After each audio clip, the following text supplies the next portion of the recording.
Hi everybody, this is going to be lesson 3 on celebrating spring, and look out the window, it is a beautiful spring day. It is sunny, there is not a cloud in the sky. It's a great day to get outside and celebrate spring. Today, we are going to read a book called A New Beginning. This is all about celebrating spring and how people around the world celebrate it. It is a really fun book, and we get to learn about all different cultures. So I'm going to read it now. A New Beginning.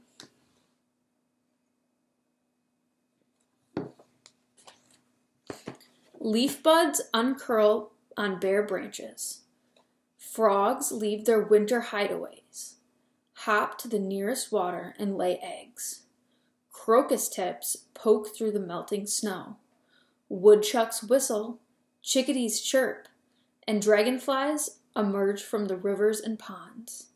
The long nights of winter shorten, and with more hours of sunlight, the warm weather warms.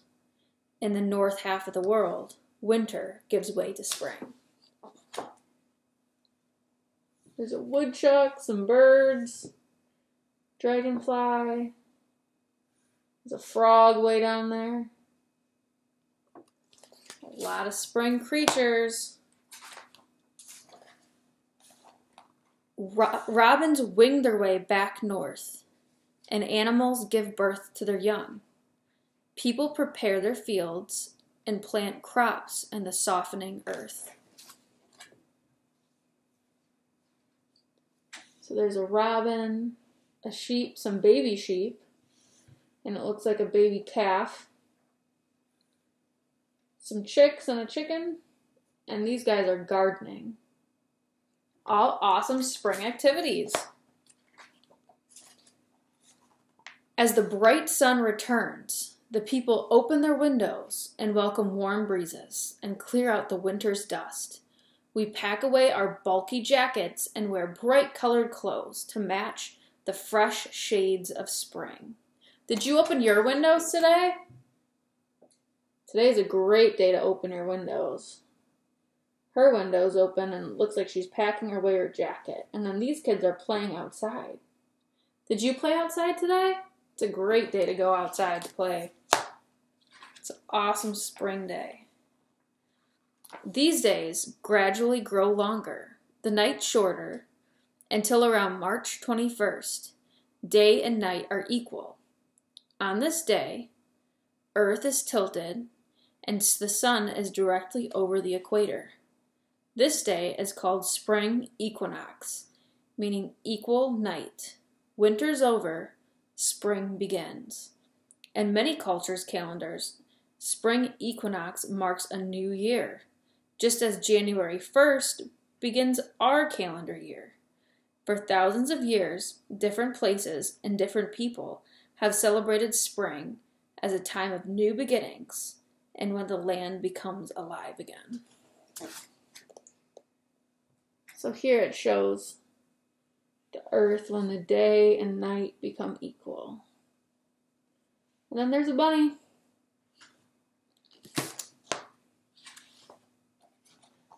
Long ago, some say too long to be traced, the Chinese began celebrating the end of winter and the beginning of spring. Today, the second moon after the winter solstice still marks the Chinese New Year. Families clean out their homes to sweep away traces of bad luck. They buy fruits, flowers, hang red banners with good wishes, and write on them. Dancers wear paper lion masks to scare away evil spirits and bring good luck. Children receive money in red bags, since red means good luck too. On the 15th night, people parade with paper lanterns while fireworks fill the air. Children cheer.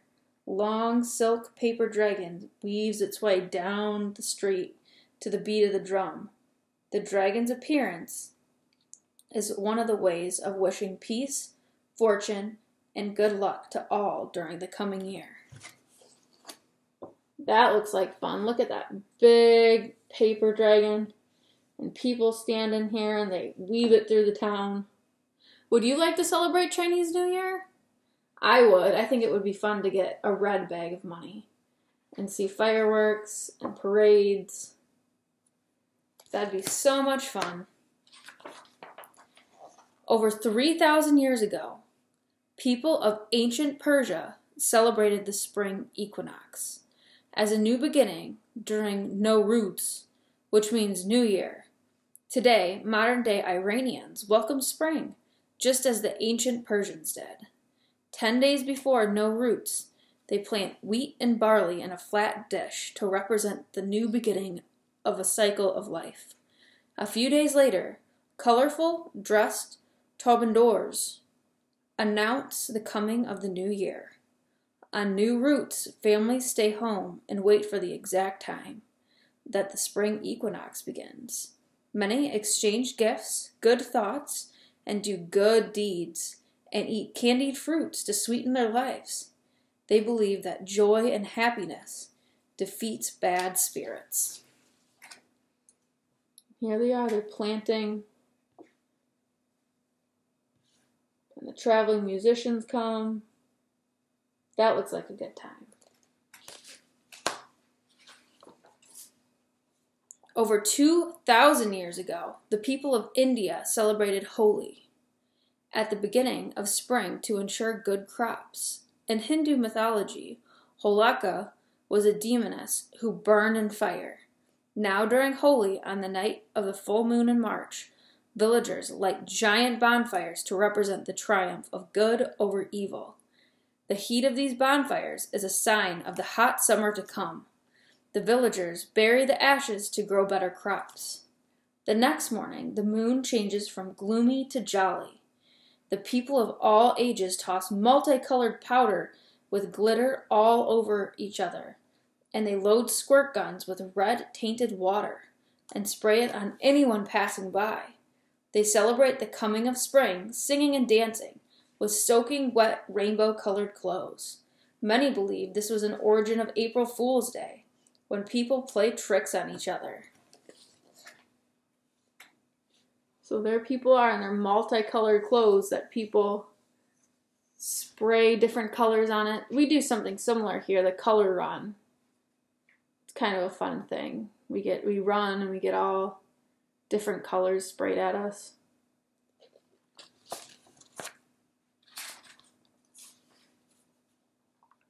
About 1,200 years ago, the Maya people in Mexico built many structures to map the cycle of the sun.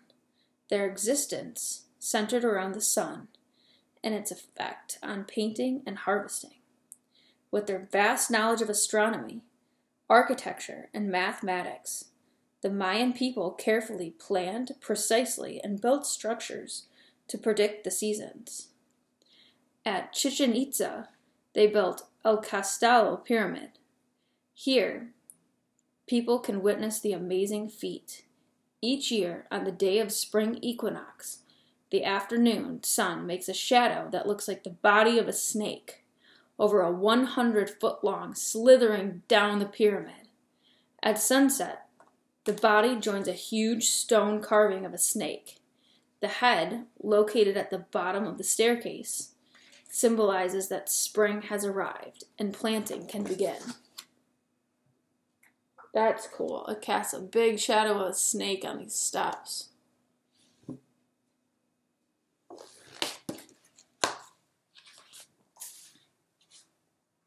Maslenitsa, or Pancake Week, in Russia, dates back over 1,000 years ago. This 7-day festival celebrated the returning of light. It bid goodbye to a long winter and hello to spring. Families ate round, warm, golden pancakes that looked like the sun. The more butter they spread on the pancake, the hotter the sun was supposed to be in the coming summer. They enjoyed horse-drawn sleigh rides and a big trail across the snow, symbolizing the sun's path across the sky. Today's families still celebrate outdoors. They sing, dance, play songs, jingle bells, enjoy hot tea, and of course, eat pancakes. At night, bonfires are lit.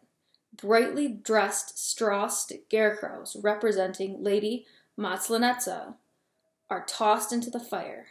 When Maslenitsa is over, spring begins. Look at all those delicious pancakes. I know some people that like pancakes. How about a whole week of pancakes? That would be awesome. That would be really cool. Almost 500 years ago, when the Cree Native Americans experienced long, hungry winters, berries, one of the first signs of spring, were an important sign of the warm season to come. They not only ate berries, but because bears feasted on them too, the Cree knew where to hunt bears. They honored the first berries each year by placing them in a bowl, holding them high, and thinking of the great spirits. Look at those. Yum. Do you guys like berries? I do. I like blueberries.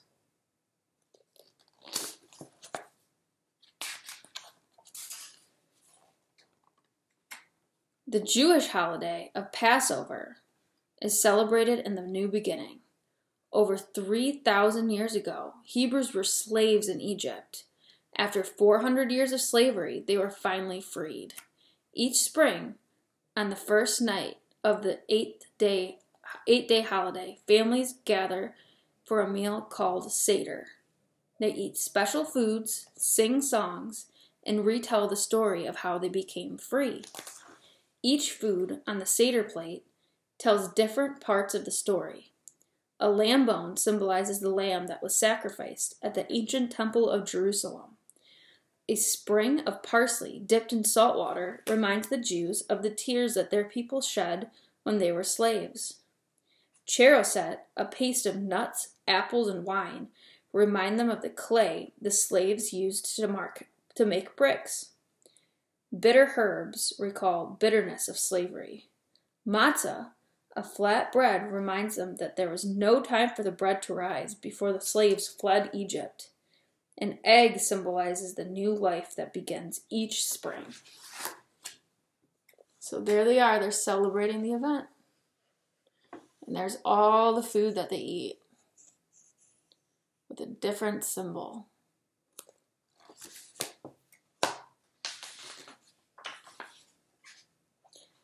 Each year, on the spring equinox, ancient Saxons in Germany celebrated the festival for their goddess of springtime, Oster.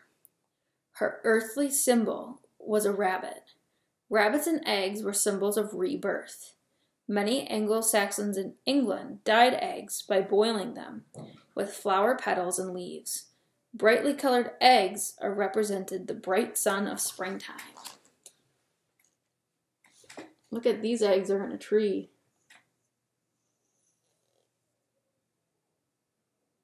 That's cool.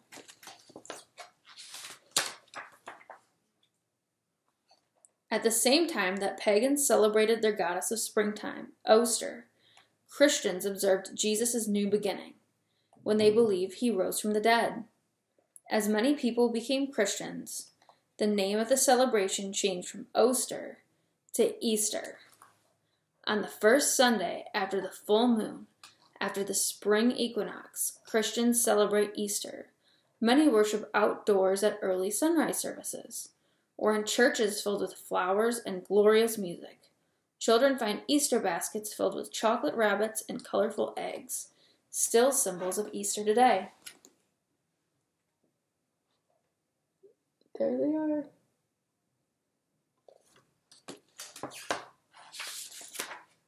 Today, families of all kinds celebrate spring.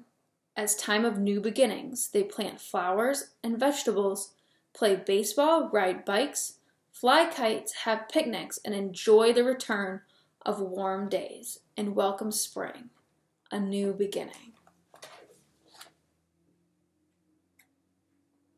Look at all those people out celebrating spring. How do you celebrate spring? Everyone celebrates things a little bit differently. Do you go outside? Do you plant a garden? Do you play baseball? Maybe you just look out the window and enjoy the beautiful days. All right, guys. Have a good day and enjoy this beautiful spring day.